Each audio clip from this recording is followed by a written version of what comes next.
Hello everyone, thanks for tuning in to another day of turning challenges into victories. Today is day 6 of 75 Hard, and today I'm going to be talking about my current fitness baseline. Basically, this is where I'm honestly looking at where I'm starting from physically. It includes strength, speed, weight, endurance. And it matters because if I don't know where I am right now, then I have no real way to measure the progress or to stay locked in when the motivation fades. Before we touch on that topic, I just wanted to go over my daily checklist of what I did today. For my indoor workout, I did an incline treadmill workout. And for my outdoor workout, I took my son on a bike ride and we made it about 40 minutes. It was cold. And then I finished it off with a 5-minute walk to get the 45-minute outdoor workout. And then for reading, I'm still reading the Lombardi Rules. Great book, especially if you are in leadership or you're trying to motivate other people. I did hit my water goal. For my diet, today was a little tricky. I actually went on a date with my wife and ended up just doing a plain steak and eggs with no dairy. Then in the evening, my wife's grandma turned 90, so we had a party for her. I ended up just doing steak and vegetables for dinner. Lots of protein today, but on the bright side, I was able to stick to my diet. And I did the progress photo energy today. Overall, felt good. I'm still working on getting back on track with my sleep schedule, but has not caught up to me yet, which is good. All right, and on to our topic, which is my current fitness baseline.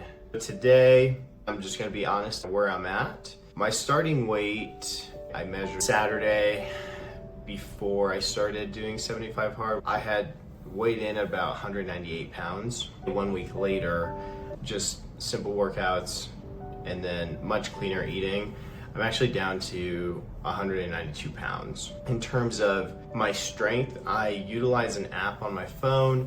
It's called Strong. I'm able to clock in my workouts and I have the different days, upper A, lower A, upper B, lower B, and I'll talk about my workout regime in a later video, but I'm able to track how many reps, how many sets I do, and then how much weight am I lifting for each one of those sets. Sad part of it is I actually had a personal trainer at the beginning of 2025 and really worked on building up that strength, and so my numbers were really good. And then going and really not working out much since middle of June. Now whenever I go into the app and I input my workout for that day and for those exercises, I'm able to see the percentage change. And so when I first started using the app, that percentage change was always positive because I was lifting more weight, doing more reps, doing more sets.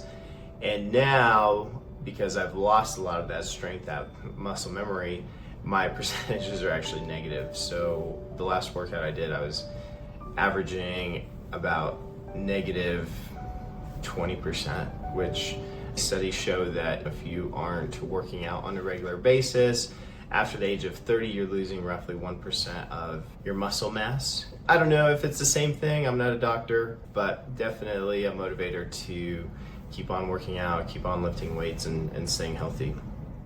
In terms of my speed and endurance, really the only thing that I have to calculate that with right now is on November 1st, roughly a month before I started, I did a Hyrox down in Atlanta. And if you haven't heard of a Hyrox, it's basically 8 kilometers of running along with 8 exercises in between each kilometer. So it's you run a kilometer, you do an exercise, you run a kilometer, you do an exercise, so on and so forth until you're done with that. My goal was to do sub 1 hour and 20 minutes. And I ended up finishing, I think, a little bit over an hour and 50 minutes because my training just went downhill. I ended up traveling quite a bit for work, and just fitting in the workouts just became challenging. And so I pretty much did not work out. Going into it, I was very nervous. Kudos to my wife, who said, "You signed up for it, so you got to do it." When I was like, I don't know if this is the best idea. That's how I'm treating that baseline, and I can do those workouts at the gym as well. Probably at the beginning of the year, I will do another simulated Hyrox, and I'll see what my improvement is at that time. One thing to note here, and one of the reasons that I am talking about this subject in particular, is that most people either avoid this step or they lie to themselves about it. They guess their mile time, they round down their weight, or they skip writing it down at all. The disciplined people do the opposite. They measure, they track, and they face the numbers head on. There's a temptation to feel embarrassed about a baseline. It's easy to think, I used to be in better shape, or I used to be further along, or I should be further along by now. But you can't change what you refuse to measure. The baseline is not an insult, it's a tool. Andy designed 75 Hard to be about mental toughness, not just physical progress. Part of that toughness is being willing to say, this is where I am, period. No excuses, no stories, no pretending, just ownership. Most people wait to celebrate until the numbers look good. Disciplined people celebrate the fact that they're showing up and doing the work while the numbers are still ugly. If I only respect myself once I hit a goal, I'll never build the discipline to reach it. Writing down my baseline gives future me proof that the program works. In a few weeks, I want to be able to look back to this day and say, this is where I started and I still showed up. The numbers will change, but the real win is that I stayed consistent. Today's challenge was honestly facing where I'm at physically, not where I want to be, nor where I can be. When I look at my numbers, I found myself thinking about things like, I am weak, and I used to be so much better than this. What happened? I reminded myself that at baseline, it's just a starting point, it's not a judgment. The big picture that I'm working towards is that I want to complete the Ironman 70.3 in Boulder in 6 hours and 30 minutes or better, which that is 1 hour faster than I completed it this year in 2025. And then in September, one of my buddies and I want to do the Jackson Hole Marathon, and I want to average 8.5 minutes per mile or better. And then number 3, I want to get back to lifting those heavier weight numbers that I used to lift at the beginning of the year.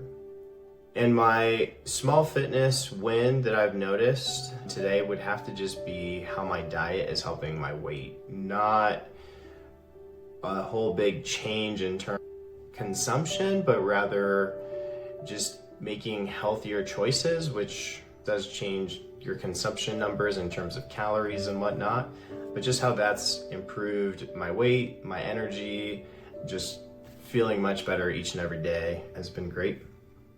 And I would just leave you, one of the things I would leave you off with is just remember that the larger picture is worth more than protecting your ego about where you're starting. Keep moving forward, stop hiding from your starting point, start owning your baseline and building from it. Consistency is the superpower, and you too can start turning challenges into victories one day at a time. Thanks again for tuning in and listening to another one of my episodes. Again, please like, subscribe, share with your friends, leave a comment, question. I'd be happy to answer any questions that you may have. And I also would love to get any feedback from you as well.